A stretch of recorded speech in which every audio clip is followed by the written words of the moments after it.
asistensya medikal estaba na di aton gobyerno y mga privado sektor para na biktima del krisis, esta también el tiempo para esta vivo el bayanihan spirit mapamusliman o kristyano.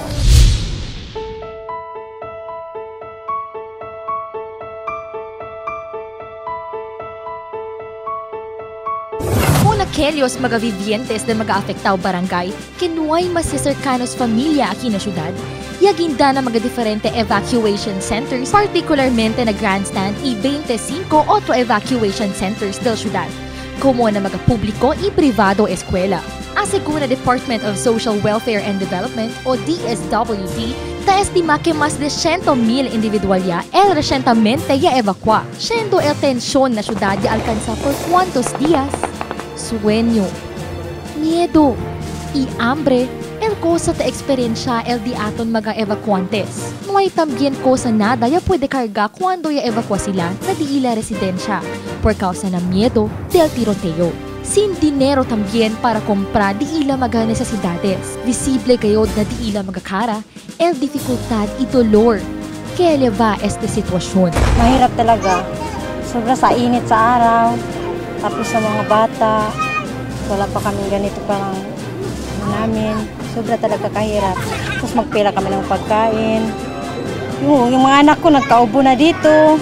Tapos tingnan mo, maliliit pa sila. Naglagpas ng mga ras sa liig. Yun talaga ang problema dito. Kaya sobrang hirap dito. Pero pag napakabang kalagluwag kami, okay na rin. Pero gusto na namin umuwi.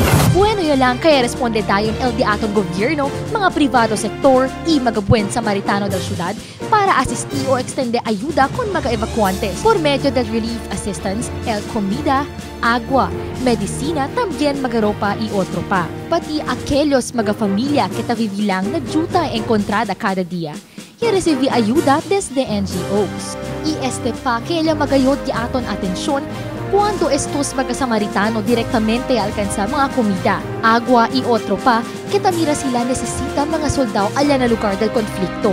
Este acto ay un indikasyon para man-boost el moral del di aton mga militar y polisya. Y syempre el ayuda, hindi lang ta sa le estaba mismo na syudad.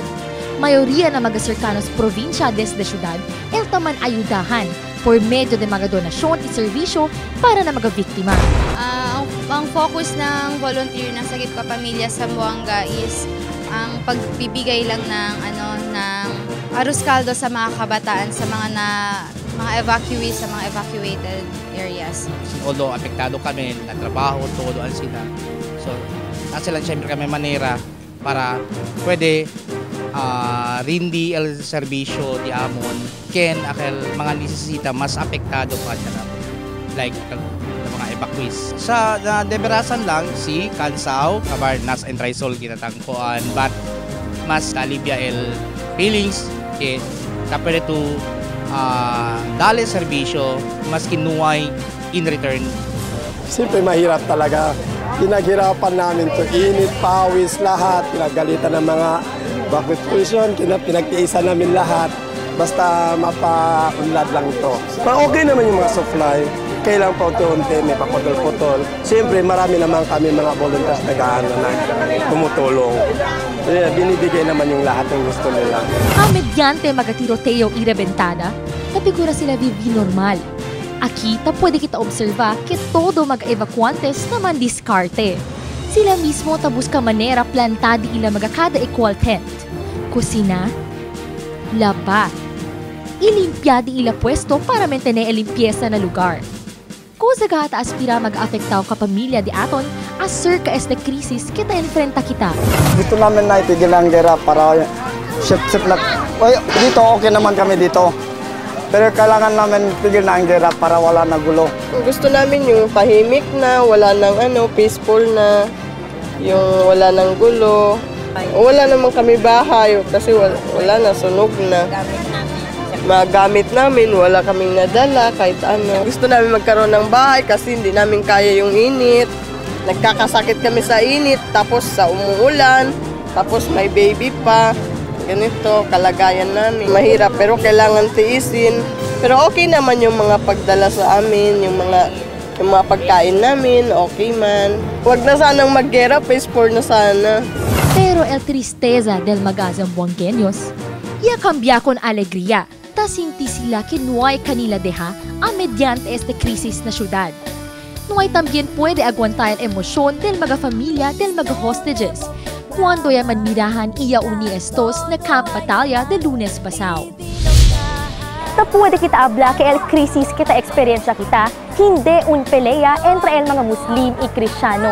Yaman umid lang kita na un desisyon entre el gobierno y el MNLF. Debe firme kita realizar la importancia del unidad y paz na di aton syudad.